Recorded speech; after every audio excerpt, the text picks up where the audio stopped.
Dina iki aku ning nggone wong ewuh bolo, nunggoni tukang son karo nonton Elektron. Aku ya ning mburi ning nggon tukang gawe wedang.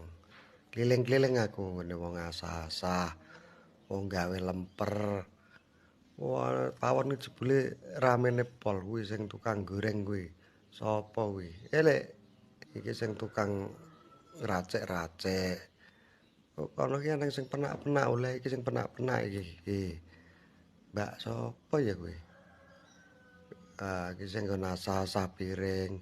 Iki nek wong ewuh ki jebule ya penting sah prewang sangat-sangat penting jebule. Sing tukang godhog wedang karo adang sego. Sinomane ya eneng.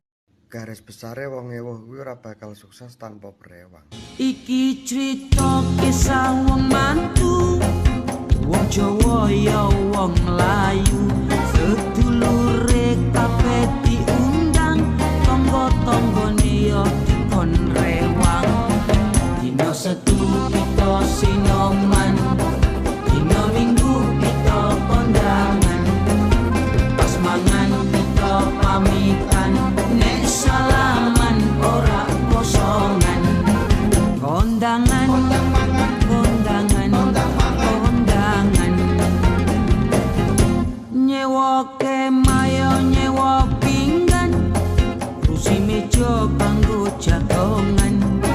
Kemai gawe payungan, ora kene panas, ora kene udan.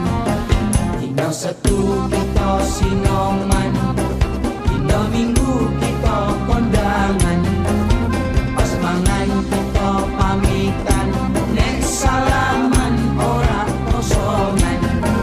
Kondangan, kondangan, kondangan. Nek sinoman ngirisi bawang, rajangi kacang ngonceki kentang, ngirisi daging, ngirisi ayam, masak nang jero wajan. Dina Setu kita sinoman, dina Minggu kita kondangan, pas mangan kita pamitan, nek salaman ora kosongan. Kondangan, kondangan, kondangan.